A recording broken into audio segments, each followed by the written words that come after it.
Classes शुभ पाठशाला में सभी विद्यार्थियों का स्वागत है।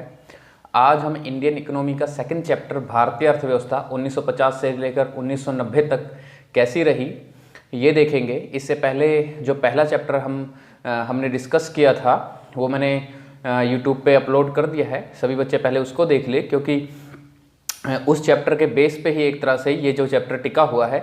हमारे 3 चैप्टर जो हैं आपस में कह सकते हो कनेक्टेड हैं, जुड़े हुए हैं। तो आप सबसे अनुरोध है कि सबसे पहले पहला चैप्टर देख ले, फिर सेकंड चैप्टर पे आएँ, जिससे आप सबको ये समझ में आएगा कि भाई जब ब्रिटिशर्स रूल कर रहे थे हमारे देश में तो उस टाइम हमारी अर्थव्यवस्था कैसे थी, और जब हम आज़ाद हो गए 1950 से हमने अपनी नई पॉलिसी वगैरह बनानी शुरू करी तो उस टाइम हमने उसमें क्या क्या चेंजेस किए इस चैप्टर में हम पढ़ेंगे। तो अगर आप सबको पीछे का नहीं पता होगा कि भाई ब्रिटिशर्स रूल कर रहे थे तो क्या पॉलिसीज़ थी, हमारी इकोनॉमिक कंडीशन क्या थी, तो आप ये नई वाली चीज़ें समझ नहीं पाएंगे कि भाई क्या क्या चीज़ें चेंजेस की गई। ठीक है, तो सबसे पहले बच्चों से ये अनुरोध है कि पहले पहला चैप्टर देख ले जो कि मैंने अपने चैनल पर अपलोड कर दिया है, फिर सेकेंड चैप्टर देखे। चलिए स्टार्ट करते हैं। सबसे पहले पंचवर्षीय योजना की नीति। तो होता क्या है कि भाई जब देश आज़ाद होता है तो ये पहले से ही डिसाइड था कि देश की इकोनॉमी या अर्थव्यवस्था को बढ़ाने के लिए हम पंचवर्षीय योजनाओं को अपनाएंगे। ठीक है, लेकिन इसके सामने एक समस्या ये थी कि कुछ देश के नेता ये चाह रहे थे कि यहाँ पर पूंजीगत व्यवस्था को अपनाया जाए, मतलब कैपिटलिज्म को अपनाया जाए, और कुछ नेता ऐसे थे जो ये चाहते थे नहीं, यहाँ पर जो है सामाजिक या समाजवाद व्यवस्था को अपनाया जाए। तो इन दोनों से ही छुटकारा पाते हुए हमने क्या करा, एक मिश्रित अर्थव्यवस्था अपनाया। मिश्रित अर्थव्यवस्था मतलब जहाँ पर पूंजीपतियों को भी वैल्यू दिया जाता है और सरकार को भी वैल्यू दिया जाता है, दोनों मिलके जो है अर्थव्यवस्था चलाते हैं। ठीक है, अब क्योंकि पंचवर्षीय योजनाएं बनानी थी तो पंचवर्षीय योजना बनाने के लिए ये जरूरी था कि कोई ना कोई कमीशन बनाया जाए, कोई ना कोई आयोग बनाया जाए जो इन योजनाओं को अच्छी तरीके से इन योजनाओं पे काम कर सके, जो ये देख सके कि किस योजना की ज़रूरत है और उसके ऊपर कितना खर्चा आएगा, कितने रिसोर्सेज लगेंगे, कितने संसाधन लगेंगे और हमारा टारगेट क्या होगा। तो क्या हुआ कि 1950 में जो हमारे प्रधानमंत्री थे पंडित जवाहरलाल नेहरू, उन्होंने 15 मार्च 1950 में योजना आयोग का गठन किया। अब बच्चे ये जो डेट है ये ध्यान रखना, क्योंकि फर्स्ट टर्म में आपके 1 नंबर के क्वेश्चन आ रहे हैं, तो ये जरूरी है कि आप डेट वगैरह ध्यान रखें। तो 15 मार्च 1950 को योजना आयोग का गठन किया गया और इसका जो कार्य था मेन योजनाओं का निर्माण करना था। अब देखिए आगे क्या है कि भाई पंचवर्षीय योजना के सामान्य उद्देश्य। तो जितनी योजनाएं बनाई जाती हैं उनके कुछ ना कुछ उद्देश्य होते हैं। तो ये सभी योजनाओं में समझ लीजिए इंक्लूड है कि भाई सामान्य उद्देश्य क्या है। तो सबसे पहले दे रखा है समृद्धि। ठीक है, तो हमने इसे पहले चैप्टर में हमने बात की थी। तो हमने पहले चैप्टर में क्या देखा था कि हमारे देश की जो ग्रोथ रेट है, जो हमारे देश की समृद्धि दर है वो बहुत कम थी। ठीक है, हमारी जीडीपी बहुत ज़्यादा कम थी, 2% थी, और प्रति व्यक्ति आय जो है वो 0.5% बढ़ रही थी। तो ब्रिटिश के रूल में ये सारी कंडीशन बहुत ज़्यादा खराब थी। तो क्या हुआ कि पंचवर्षीय योजनाओं का पहला टारगेट रखा गया, पहला उद्देश्य रखा गया कि किस तरह से समृद्धि किया जाए। समृद्धि का मतलब होता है कि भाई जीडीपी को बढ़ाना। ठीक है, मतलब अपने देश के उत्पादन को बढ़ाना या प्रति व्यक्ति आय को बढ़ाना। तो ये जरूरी था क्योंकि इससे पहले जब हम स्वतंत्र नहीं हुए थे तो ब्रिटिशर जो है बिल्कुल देश को लूट चुके थे, हमारी जो अर्थव्यवस्था थी बिल्कुल चरमरा गई थी। ठीक है, तो ये देखना जरूरी था कि किस तरह से समृद्धि किया जाए। तो पंचवर्षीय योजनाओं का एक उद्देश्य क्या था, समृद्धि। उसके बाद दूसरा उद्देश्य देखिए आधुनिकीकरण। ठीक है, हमने इससे पहले भी चैप्टर में डिस्कस किया था कि भाई जो कोई नई तकनीक वगैरह ब्रिटिशर्स लेकर नहीं आए थे तो ये भी जरूरी हो गया था कि भाई आधुनिकीकरण किया जाए, मतलब कि कृषि के लिए, उद्योग के लिए, इन सब के लिए नए नए तकनीक लाया जाए। ठीक है, तो आधुनिकीकरण का मतलब यहाँ पर यह था कि कृषि सेवाओं और इन सब उद्योगों के लिए नई नई तकनीक को स्वीकार किया जाए, नई नई तकनीक लाया जाए जिससे हमारा उत्पादन क्षमता जो है वो बढ़े। फिर जो तीसरा उद्देश्य था पंचवर्षीय योजनाओं का वो है आत्मनिर्भरता। अब आत्मनिर्भरता का मतलब यहाँ पर यह है कि देखिए 2 स्तरों पर आत्मनिर्भरता की जाती है। एक तो अन्य देशों से आयातित संसाधनों के द्वारा हम समृद्धि कर सकते हैं, अपने जीडीपी को बढ़ा सकते हैं। दूसरा स्वयं के संसाधनों का उपयोग करके। तो उस टाइम जो है हमारे जो भी योजना आयोग था या हमारा जो देश था ये कंडीशन थी कि भाई हम अगर बाहर से आयातित करते हैं संसाधनों को तो होगा क्या कि भाई पहले से ही हमारी स्थिति खराब है, हमें हमारा जो भी विदेशी मुद्रा होगा वो फिर बाहर जाएगा, तो हमारे लिए समस्या हो जाएगी। तो ये हो गया कि किसी ना किसी तरह से जिन चीज़ों को हम बाहर से आयातित करेंगे उसकी कुछ प्रतिस्थापन वस्तुएं बना ली जाए, कुछ सब्स्टिट्यूट्स बना लिए जाए, ठीक है, जिससे अपने देश के ही जो वस्तुएं हैं उसको इस्तेमाल में लाया जाए, जिससे क्या होगा, हम एक तरह से आत्मनिर्भर बनेंगे। मतलब कहने का मतलब यहाँ पर यह है कि हम आयात को कम से कम करें, जिन चीज़ों को आयात करना चाह रहे हैं उन चीज़ों को किसी ना किसी तरह से अपने देश में ही बनाया जाए, जिससे हम आत्मनिर्भर होंगे। ठीक है, तो पंचवर्षीय योजनाओं का एक उद्देश्य आत्मनिर्भरता भी था। उसके बाद देखिए समानता, अगर समानता नहीं होगी तो ये ऊपर के तीनों उद्देश्य बिल्कुल बेकार हैं। ठीक है, तो ये समानता मतलब कि जिन उद्देश्यों की बात कर रहे हैं, आधुनिकीकरण करने की बात कर रहे हैं, हम समृद्धि की बात कर रहे हैं, अगर ये जो गरीब तबका है वहाँ तक नहीं पहुँचेगा तो क्या होगा कि इन सब चीज़ों का कोई फायदा नहीं है। ठीक है, तो इसलिए एक उद्देश्य ये भी रखा गया कि किसी तरह से समानता लाया जाए देश में। अब देखिए आगे क्या है कि भाई 1950 से 90 तक की कृषि की नीति क्या रही। ठीक है, हम इससे पहले फर्स्ट चैप्टर में पढ़ चुके हैं कि भाई ब्रिटिश काल में जो कृषि है वो किस कंडीशन में थी। अब हम देखते हैं कि 1950 से 90 तक में जो है कृषि के लिए क्या क्या चीज़ें की हमारी सरकार ने, क्या क्या चीज़ें। तो सबसे पहले देखिए मैंने पॉइंट बना रखा है भूमि सुधार। तो भूमि सुधार के अंदर सबसे पहले मध्यस्थों का उन्मूलन। मध्यस्थ किसे कहते हैं? जो जमींदारी सिस्टम, जो जमींदार वगैरह थे, जो ब्रिटिशर्स लेकर आए थे, उनको सबसे पहले खत्म किया गया। ठीक है, फिर है भू सीमा का निर्धारण। ठीक है, तो भू सीमा का निर्धारण का मतलब यह है कि जो भूमि की सीमा थी उसको निर्धारित कर दी गई। ठीक है, उसके बाद देखिए अगला पॉइंट है जोतों की चकबंदी। अब ये चकबंदी क्या होता है? चकबंदी का मतलब ये होता है कि मान लीजिए मैं हूं और मेरी कोई जमीन मान लीजिए मेरे घर के पास है, ठीक है, और दूसरा टुकड़ा जो है जमीन का, एक और जमीन है वो 10 किलोमीटर दूर है, और एक और जमीन जो है वो 5 किलोमीटर दूर है। तो ऐसे क्या होगा कि मुझे कृषि करने में बड़ी दिक्कत होगी। ठीक है, तो क्या करते हैं कि हमें एक जगह ही उतनी जमीन दे दी जाती है जो हमारे आसपास हो, और जहां पर मेरी दूसरी जमीन थी जो दूर दूर थी उसको उन लोगों को दे दिया जाएगा जो उनके आसपास होगा। ठीक है, तो इस तरह से क्या होगा कि एक ही जगह सारी जमीन मिल जाएगी तो हम आसानी से कृषि कर पाएंगे। ठीक है, तो इसे हम चकबंदी कहते हैं कि भाई जो जमीन के टुकड़े जगह जगह हैं उनको एक जगह इकट्ठा कर लेना। और ठीक है, तो इससे क्या होगा, खेती करना, क्योंकि एक किसान भाई यहाँ पर खेती कर रहा है, फिर 10 किलोमीटर दूर तो जाएगा नहीं, फिर 5 किलोमीटर दूर तो जाएगा नहीं। ठीक है, कि भाई एक बार वहाँ जाएगा करने के लिए, एक बार वहाँ जाएगा, एक बार सिंचाई करने इतनी दूर जाए। ठीक है, तो इसमें बहुत ज़्यादा टाइम होगा और इसमें बहुत ज़्यादा संसाधन भी लगेंगे, तो इसलिए चकबंदी कर दिया गया। चकबंदी से क्या होगा कि भाई सारी जमीनें एक साथ जुड़ जाएंगी और जो किसान है वो आसानी से खेती कर पाएगा। ठीक है, तो अब आगे देखिए क्या है, दूसरा पॉइंट है प्रौद्योगिकी में सुधार। तो कृषि के लिए प्रौद्योगिकी में सुधार किया गया।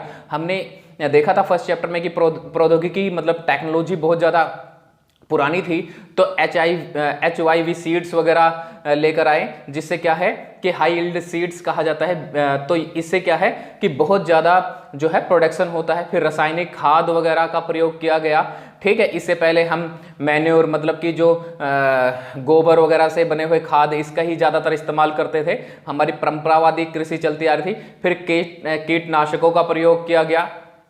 ठीक है, जिससे क्या हुआ कि भाई आसानी से अपने फसल को बचाया जा सके। तो ये प्रौद्योगिकी में, कृषि के लिए प्रौद्योगिकी में कुछ परिवर्तन किए गए थे 1950 में। ठीक है, उसके बाद देखिए सामान्य सुधार और क्या किया गया कृषि के लिए। भाई सिंचाई सुविधाओं का विस्तार किया गया।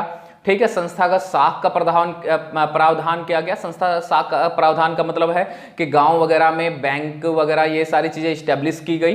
कृषि मूल्य नीति मतलब कि जो जितने भी प्रोडक्शन होंगे, कुछ प्रोडक्शनों के जो है मिनिमम सपोर्ट प्राइस जो है निर्धारण कर दिया गया, जिससे किसान को किसी तरह से नुकसान ना हो।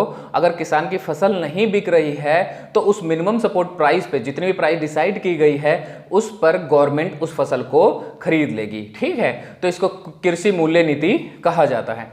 अब देखिए जब ये सारे सुधार हुए, हमारी पहली पंचवर्षीय योजना जो है कृषि के लिए बनी थी, तो क्या हुआ, उससे देश में हरित क्रांति आई। अब ये हरित क्रांति क्या है कि हमारे देश में उत्पादन में एकदम से बहुत ज़्यादा वृद्धि हुई, उसको हम हरित क्रांति कहते हैं। स्पेशली जो राइस, चावल और गेहूं के उत्पादन में काफ़ी ज़्यादा वृद्धि हुई थी, उसको हम हरित क्रांति कहते हैं। अब हरित क्रांति की कुछ विशेषताएं हैं। हरित क्रांति की विशेषता देखिए, उच्च पैदावार वाली बीजों का प्रयोग किया गया था उसमें, ठीक है, रासायनिक खादों का प्रयोग किया गया था, सिंचाई व्यवस्था बहुत अच्छी की गई और कीटनाशकों का प्रयोग किया गया, जो हम ऊपर बात कर चुके हैं, वही सारी इसकी विशेषताएं हैं। इसलिए क्या है कि एकदम से ही हमारे उत्पादन में जो पहले की तुलना में कई गुना ज़्यादा उत्पादन हुआ। फिर हरित क्रांति की कुछ सीमाएं हैं, सीमाएं कह सकते हो या अवगुण कह सकते हो, ठीक है। खाद्य फसलों तक सीमित रहा, तो हरित क्रांति कुछ ही फसलों तक सीमित रहा, जैसे मैं पहले ऊपर ही कह चुका हूं, गेहूं और चावल तक ही ज़्यादा सीमित रहा, बाकी सारे जो फसल थे उनमें ज़्यादा कुछ प्रभाव नज़र नहीं आया। फिर देखिए सीमित क्षेत्र तक प्रभाव, सीमित क्षेत्र तक का प्रभाव का मतलब यहाँ पर है कि पूरे देश में हरित क्रांति का फायदा नहीं हुआ, कुछ ही क्षेत्र ऐसे थे जहां पर हरित क्रांति का फायदा हुआ, जैसे हरियाणा, पंजाब, महाराष्ट्र, उत्तर प्रदेश के कुछ क्षेत्र, बाकी क्षेत्र ऐसे ही रह गए, ठीक है। तो ये इसका एक अवगुण कह सकते हो। और किसानों में असमानता, ठीक है, तो जो बड़े बड़े किसान थे, जो समृद्ध किसान थे, उन सब ने इन सारी चीज़ों का ज़्यादा फायदा उठा लिया, ठीक है, और किसानों में एक तरह से असमानता आ गई। फिर देखिए हरित क्रांति का कुछ अच्छे प्रभाव क्या रहे या कह सकते हो गुण क्या रहे। विक्रय अधिशेष की प्राप्ति, जब हम आज़ाद हुए थे तो हमारे देश में खाने तक की दिक्कतें थी, लेकिन हरित क्रांति आते ही क्या हुआ कि हमारे पास इतनी ज़्यादा प्रोडक्शन उत्पादन हो गया था कि हम उसको बेच भी सकते थे। विक्रय अधिशेष की प्राप्ति मतलब हम पे इतना ज़्यादा था कि हम उसको बेच भी सकते थे और पूरा देश खा भी सकता था, ठीक है। खाद्यान्नों का बफर स्टॉक, सिंपल सी बात है कि इतना प्रोडक्शन था तो उसको स्टॉक किया ही जाएगा। फिर है निम्न आय वर्गों का लाभ, ठीक है, जो निम्न आय वर्ग थे उनको भी इसका लाभ मिला, उनका भी जो कुपोषण वगैरह का जो ये चलता आ रहा था, खाने की दिक्कतें थी, वह सारी खत्म हुई। अब आगे देखिए क्या है, देखिए किसानों को आर्थिक सहायता, ठीक है।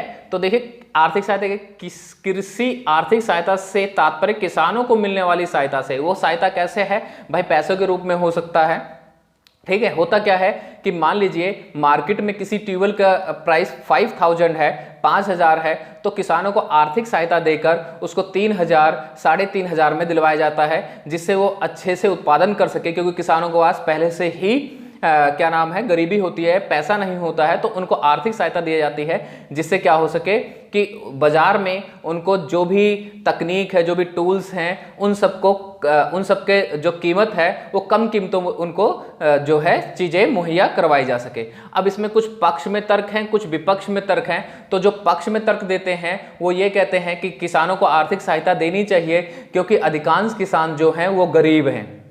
हमारे देश में अधिकांश किसान जो हैं गरीब हैं, तो उनको आर्थिक सहायता देना बहुत ज़्यादा ज़रूरी है। अगर आर्थिक सहायता नहीं दी जाएगी तो जो आगते मतलब कि किसी भी प्रोडक्शन में लगने वाली जो मशीनरी वगैरह जो चीज़ें होती हैं उनको आगते कहते हैं, ठीक है। तो जो आगते हैं वो सब क्या हो जाएंगी, वो नहीं खरीद पाएंगे, ठीक है, इससे उत्पादन नहीं हो पाएगा। उसके बाद देखिए आर्थिक सहायता को समाप्त कर देने से क्या होगा कि अमीर और गरीब की जो खाई है वो और ज़्यादा बढ़ जाएगी, क्योंकि जो गरीब किसान है उसको आर्थिक सहायता देकर हम एक तरह से बढ़ावा देते हैं, और अगर आर्थिक सहायता नहीं दी जाएगी तो वो किसान प्रोडक्शन ही नहीं कर पाएंगे, उत्पादन ही नहीं कर पाएंगे, तो अमीर गरीब की खाई और ज़्यादा बढ़ जाएगी। अब आगे देखिए विपक्ष में तर्क क्या दिया गया है कि भाई ज़्यादा पैदावार देने वाली तकनीक का मुख्य रूप से बड़े किसानों को ही लाभ मिलता है। मतलब जो आर्थिक सहायता वगैरह है वो बड़े किसान ही ले पाते हैं, ये तो बस नाम मात्र का है, भाई छोटे किसानों के नाम पे आर्थिक सहायता जाता है, पर बड़े किसान किसी न किसी तरह से जुगाड़ वगैरह करके वही इसका लाभ उठा पाते हैं, ठीक है, आर्थिक सहायता का। ठीक, उसके बाद देखिए एक सीमा के बाद आर्थिक सहायता संसाधनों के व्यर्थ उपयोग को बढ़ावा देती है। अगर आर्थिक सहायता दी जाती है तो एक तरह से संसाधन जो हैं व्यर्थ जा रहे हैं, और उसके बाद कुछ लोग जो हैं अनुचित लाभ भी लेते हैं, इसलिए भी आर्थिक सहायता बंद कर देनी चाहिए। अनुचित लाभ मतलब जैसे हम ऊपर पॉइंट पढ़ ही चुके हैं, जो बड़े किसान वगैरह हैं वो इसका क्या करते हैं, फायदा उठाते हैं और गरीब किसान तक पहुंच ही नहीं पाता है। उसके बाद है सरकारी कोष पर भारी बोझ पड़ता है। आर्थिक सहायता से देने से जो सरकारी कोष है, मतलब जो सरकार का पैसा है, उस पर काफ़ी ज़्यादा भारी बोझ पड़ता है, क्योंकि आर्थिक सहायता तो वैसे ही देती है, ठीक है, तो उस पर भी काफ़ी ज़्यादा भारी बोझ पड़ता है। ठीक, तो ये कुछ विपक्ष में तर्क दिए गए हैं। अब आगे देखिए कि औद्योगिक नीति। ठीक, अब हमारा दूसरा जो पंचवर्षीय योजनाएं बनाई गई थी, पंचवर्षीय योजना बनाई गई थी, वो उद्योग के लिए बनाई गई थी। तो हमारी उस टाइम जो है 1956 में हमारी औद्योगिक नीति क्या थी, जरा इसको देख लेते हैं। तो सबसे पहले जो है उद्योग को 3 श्रेणियों में बांट दिया गया, ठीक है। प्रथम श्रेणी में सार्वजनिक क्षेत्र आता है, जिसपे सिर्फ सरकार ही कार्य कर रही थी, जिसमें 17 उद्योग रखे गए। और द्वितीय क्षेत्र में ऐसे रखे गए 12 उद्योग रखे गए, जिसमें सार्वजनिक और निजी क्षेत्र दोनों ही काम कर रहे थे, दोनों ही काम कर सकते थे, ठीक है। परंतु क्या किया गया, निजी क्षेत्र पे फिर भी किसी न किसी तरह से कंट्रोल रखा गया, ठीक है। निजी क्षेत्र का जो भूमिका थी काफी ज्यादा गौण रखी गई, ठीक। उसके बाद जो तीसरा क्षेत्र, जो इन 17 और इन 12 उद्योगों से के बचने के बाद जो उद्योग धंधे बच गए, उनको क्या करा गया, तृतीय क्षेत्र में रख दिया गया, जिसमें निजी क्षेत्र आसानी से आ सकता है, ठीक है। तो इस तरह से 3 श्रेणियों में उद्योग को बांट दिया गया।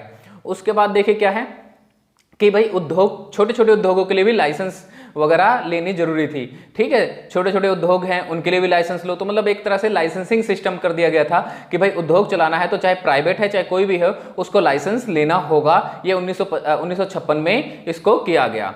उसके बाद देखिए क्या है कि लघु उद्योगों का विकास, जो सरकार है वो जो लघु उद्योग थे, जिनको हम हस्तशिल्प या हैंडीक्राफ्ट कहते हैं, उनका विकास करना चाहती थी सरकार। उनको रिजर्वेशन दे रही थी, उनको प्रोटेक्शन दे रही थी, ठीक है। तो लघु उद्योगों का विकास करना चाह रही थी सरकार। फिर तकनीकी शिक्षा में प्रशिक्षण, सरकार ने तकनीकी शिक्षा और प्रशिक्षण के लिए भी व्यवस्था किया उद्योग के लिए, जिससे उद्योग वगैरह काफी अच्छे से बढ़ सके। क्योंकि उससे पहले जब हम फर्स्ट चैप्टर पढ़ते हैं तो हमने देखा ब्रिटिश के टाइम में हमारे पास तकनीक वगैरह नहीं थी। तो जब नई तकनीक वगैरह लाई जाएगी तो उसको भाई प्रशिक्षित भी किया जाएगा, उसको चलाया कैसे जाएगा, ये सारी चीजें भी सिखानी पड़ती है। तो तकनीकी शिक्षा वगैरह प्रशिक्षण भी दिया गया उस टाइम, सरकार ने इसकी भी व्यवस्था की।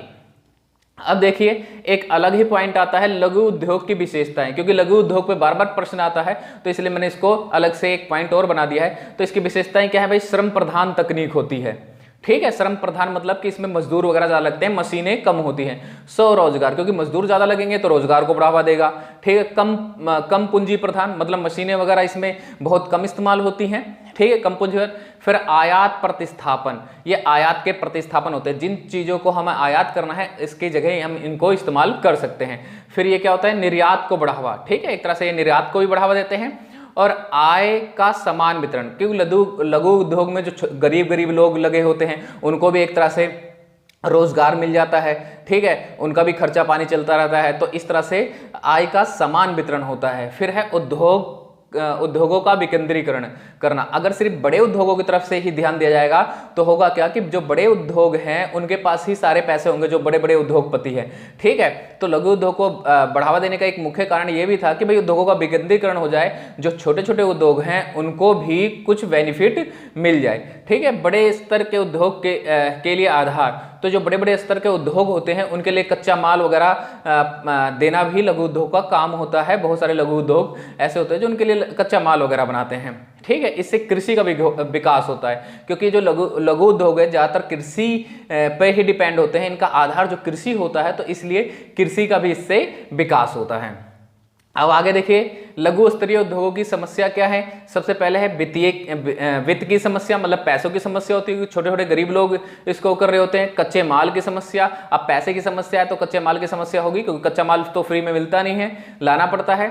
बाजार की समस्याएं, ठीक है, अब वो बन जाए तो बाजार में बेचा कैसे जाए, कहां से ले जाए, क्योंकि लघु उद्योग की जो चीजें होती हैं क्योंकि हाथ से बनी होती हैं तो काफी ज्यादा महंगी होती हैं, ठीक है, तो बाजार में ऐसे भी वो महंगी पड़ती हैं। दूसरी बात, इनके पास इतना पैसा नहीं होता है कि भाई ये जो है यातायात के साधनों का खर्चा उठा सके। फिर अप्रचलित मशीन व संयंत्र, इनके पास ओल्ड मशीन होती है, मतलब कि जो पुरानी मशीन, पुरानी तकनीक होती है। फिर तानाशाही बाधाएं, तानाशाही बाधाएं का मतलब यहाँ पर यह है कि जो बड़े बड़े उद्योग हैं वो अपनी तानाशाही दिखाते हैं कि भाई लघु उद्योग अगर कोई चीज मान लीजिए 50 रुपए में दे रहा है तो बड़े बड़े उद्योग उनको खत्म करने के लिए उसको 20 रुपए में ही बेचना शुरू कर देंगे। तो इससे क्या हो जाएगा कि वो अपना एकाधिकार बना लेते हैं, तानाशाही बना लेते हैं। बड़े स्तरीय उद्योगों से प्रतियोगिता, तो ये आप समझ गए होंगे कि भाई बड़े स्तरीय उद्योगों से प्रतियोगिता करनी पड़ती है, ठीक है। उसके देखिए नेक्स्ट पॉइंट क्या है, विदेशी व्यापार नीति, ठीक है। विदेशी व्यापार नीति क्या रही हमारी 1950 से लेकर 90 तक, हमने उसमें क्या परिवर्तन दिया? तो सबसे पहले आयात प्रतिस्थापन। आयात प्रतिस्थापन में बता ही चुका हूं कि जिन वस्तुओं को हमें आयात करना है, ठीक है, उसको अपने देश में ही उसके जो प्रतिस्थापन वस्तु हो, ठीक है, प्रतिस्थापन वस्तु मतलब कि जो एक दूसरे की जगह इस्तेमाल की जाती है उनको हम प्रतिस्थापन वस्तु कहते हैं। तो उसकी कोई ना कोई प्रतिस्थापन वस्तु अपने देश में ही बना ले, जिससे क्या होगा कि हम विदेशों से आयात करने से बच जाएंगे। अब ये प्रतिस्थापन, जो आयात प्रतिस्थापन की नीति अपनाने के लिए गवर्नमेंट ने क्या किया? सबसे पहले प्रशुल्क। तो गवर्नमेंट ने बहुत ज्यादा प्रशुल्क लगा दिया, मतलब टैक्सेस वगैरह, कर वगैरह आयात पे इतने ज्यादा लगा दिए कि मान लीजिए अगर कोई चीज 100 रुपए की है तो 50% आयात टैक्स लगा रखा है, तो अब आपको 150 की पड़ेगी। तो इससे क्या होगा कि लोग उसे कम खरीदेंगे, ठीक है, अपने देश की जो चीजें हैं सस्ती पड़ेंगी, ठीक है, तो अपने देश की चीजें ही खरीदेंगे। तो ये प्रशुल्क एक तरीका था जिससे आयात का प्रतिस्थापन किया जा सके, मतलब आयात को कम किया जाए। फिर दूसरा है कोटा। अब एक कोटा कर दिया गया, एक रिजर्वेशन कर दिया गया कि भाई इससे ज्यादा आप आयात नहीं कर सकते हैं, जिससे हम चीजों को ज्यादा आयात ना करें बाहर की, ठीक है। तो आप सबको समझ में आ गया विदेशी व्यापार नीति क्या है। फिर देखिए आयात प्रतिस्थापन के क्या कारण थे, ठीक है। तो सबसे पहले देखिए भारत जैसे विकासशील राष्ट्रों के उद्योग इस स्थिति में नहीं है कि वे अधिक विकसित अर्थ व्यवस्थाओं से उत्पादित वस्तुओं की प्रतियोगिता कर सकते थे, ठीक है। तो हमारे देश अब भाई आज़ाद हुआ था, हैं, और जबकि यूरोपियन कंट्री ही ज़्यादातर देशों पे कब्जा किया है, उन्होंने ही गुलाम बनाया है, तो उनमें तो औद्योगिकरण बहुत पहले आ गया था, ठीक है। उनकी बनी हुई चीज़ें मशीनों से बनी हुई चीज़ें थी। तो क्या है, हम एक उस टाइम अल्प विकसित देश थे, ठीक है, हमारे पास इतनी अच्छी तकनीक नहीं थी कि हम क्या कर सके, उनसे कंपटीशन कर सके, ठीक है। तो इसलिए भी जरूरी था कि उनके वस्तुओं को रोका जाए, ठीक, जिससे क्या हो कि अपने देश की ही वस्तुएं अपने देश में बेची जाएं। उसके बाद है महत्वपूर्ण वस्तुओं के आयात के लिए विदेशी मुद्रा को बचाना। तो विदेशी मुद्रा को बचाना भी जरूरी था, क्योंकि भाई बहुत सारी महत्वपूर्ण चीजें तो लेनी ही पड़ेंगी बाहर से, चाहे जैसे कि तकनीक वगैरह होगी वो तो लेनी ही पड़ेंगी, ठीक है। तो विदेशी मुद्रा को बचाना भी एक कारण था कि जिसे आयात प्रतिस्थापन किया गया, ठीक है। तो चलिए आज के लिए इतना ही, ये चैप्टर यहीं खत्म होता है। अगर कोई भी ऐसा पॉइंट है जो आप सबको ना समझ में आया तो आप सब मुझे कमेंट बॉक्स में कमेंट कर देना, मैं उसके लिए सेपरेट वीडियो बना दूंगा। बस आज के लिए इतना ही, थैंक यू।